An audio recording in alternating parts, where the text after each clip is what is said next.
All right, so you know that image everyone knows, like the crown going underwater. Yeah. Well, all goes back to Archimedes, this ancient Greek guy. And I mean, he's considered one of the most brilliant mathematicians like ever. Right. We're going to dive into his life, his inventions, and how his work still impacts us. It's wild. The thing about Archimedes is he wasn't just a math whiz. Like, he was also into physics and engineering. He built stuff, invented things, and even loved astronomy. I mean, he really did it all, which is why he's such a huge name from back then. Okay, so let's start with the basics. He was born in Syracuse, in Sicily, around 287 BC. And get this, his dad, Phidias, was an astronomer. Oh, wow. I know, right? Makes you wonder if, like, looking at the stars as a kid sparked his curiosity. Speaking Mhm. of sparking curiosity, he probably studied in Alexandria, Egypt, which was like the place to be for, the smartest people around. Oh, yeah. Alexandria was buzzing. It was a total center for knowledge, a real mix of ideas. I bet being there really shaped his thinking. We can't forget about King Hiero II of Syracuse either. He was a big supporter of Archimedes.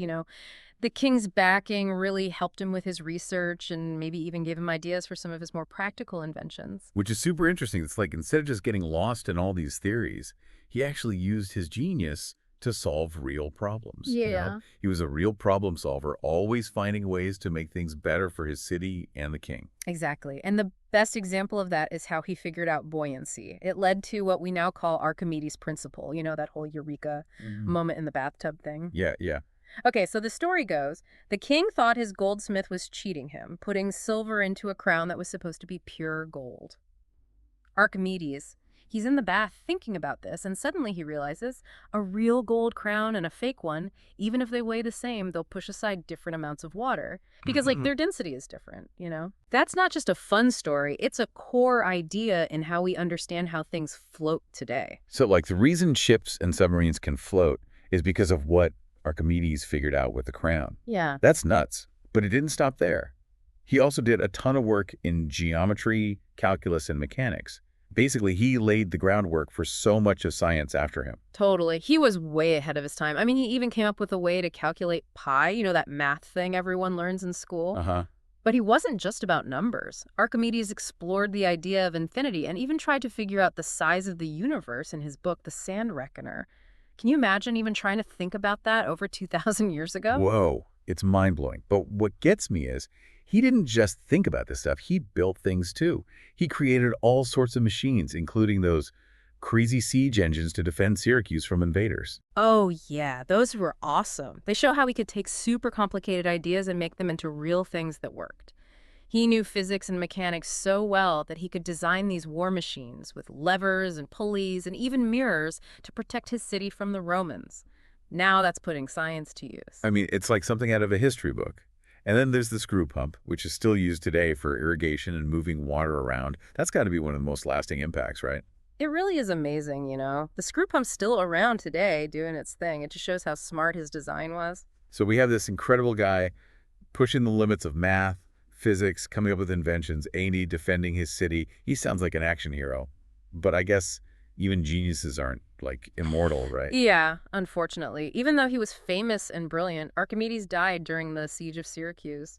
The Roman general Marcellus had ordered his soldiers to spare him, but somehow, probably in all the chaos, a Roman soldier killed him. It was a huge loss for the world. That's so sad. They say that General Marcellus, who really admired Archimedes, was super bummed when he found out. I mean, you've made it when even your enemies respect you like that. Yeah, it was a real tragedy. But even though he's gone, Archimedes' work continued to be super important. In fact, they even put a sphere and a cylinder on his tomb as a symbol of one of his biggest discoveries. The connection between their surface area and volume. It's a fitting tribute to someone who spent his life trying to understand the universe. And he was so far ahead of his time. It's just incredible. But hey, can we talk about those siege engines again? Those things sound terrifying. Can you imagine being attacked by one of those? Oh, yeah, definitely. I mean, picture this. Giant claws reaching over the city walls, grabbing ships and tossing them around like toys. That would have been absolutely nuts to see. It really shows how Archimedes understood physics and engineering. He created some seriously impressive and kind of scary ways to defend the city. For sure. His inventions were so advanced for their time, and they totally changed how wars were fought back then. But what's really cool is how his work went way beyond the battlefield. What he knew about levers, pulleys, and screws helped us figure out how to build all sorts of machines and gadgets that we still use every day. So it's not just ships and submarines, it's like the basic principles of mechanics that make so much of our modern tech possible. Exactly. Think about cranes, gears, even simple tools like wrenches. They all use the ideas of leverage and force that Archimedes was playing with centuries ago.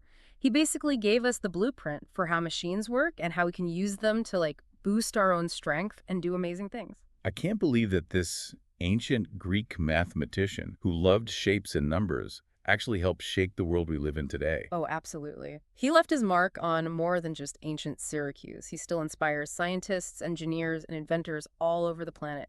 And the crazy thing is, his work is still important even with all the technology we have today. His ideas seem like timeless. They go beyond any specific time period.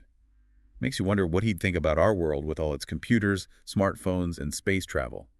Do you think he'd be surprised by how far we've come? That's a really interesting question. It's impossible to know for sure, but knowing how much he pushed the boundaries in his own time, I bet he'd be fascinated by our tech. And maybe even a little bit amused. He was always pushing the boundaries of knowledge, so I think he'd be excited to see how his work influenced and inspired people who came after him. I can totally see him surfing the web, soaking up all that info. Oh, yeah. He'd be all over the internet, sharing his ideas and discoveries with everyone. But you know what I think would impress him the most? It's not the specific gadgets, but the fact that humans are still so driven to innovate and learn new things. That's Archimedes' true legacy, inspiring us to ask questions, explore, and never stop learning. That's powerful stuff. So for everyone listening, what's the big takeaway here? Why should we care about Archimedes? I think the biggest takeaway is that Archimedes wasn't just brilliant at math. He was a visionary who saw how all knowledge is connected and how it can change our world. He knew that ideas like geometry and physics could be used to solve real-world problems. By combining that theoretical understanding with practical skills, we can accomplish amazing things. His story reminds us that knowledge is power, but it's only truly meaningful when we use it to solve problems, make lives better, and push the limits of what humans can achieve. It really makes you think, Like, what if he'd lived longer? What else could he have done? Yeah, it's hard not to wonder. I mean, he accomplished so much already. If he hadn't died during that siege, who knows what other incredible discoveries or inventions he would have made. Maybe even more advanced machines or totally revolutionized how ships were built. Or maybe he would have made big discoveries in astronomy, like his dad. It's amazing to think about a world where Archimedes lived a long life, doing his research and sharing all that knowledge. History could be so different. Absolutely. But even though his life got cut short, there's no denying his impact. His ideas, his inventions, his curiosity, they're all still with us. And I think that's the most important thing about Archimedes. He shows us the power of a curious mind, the need to keep trying, and how one brilliant person can really change things. It's pretty wild how someone who lived over 2,000 years ago can still feel so relevant today. He's like a reminder that the search for knowledge never gets old, and that the biggest discoveries often come from people who, think outside the box and see the world in a new way. That's a great point. And maybe as you go about your day, you'll start to see things differently. You'll notice how ancient wisdom connects to modern inventions. Who knows, you might even have your own eureka moment inspired by Archimedes. That's a great thought. So to everyone listening, we leave you with this. What will your eureka moment be? How will you use your knowledge and curiosity to leave your mark on the world? Keep exploring, keep asking questions, and never stop learning. This has been The Deep Dive. See you next time.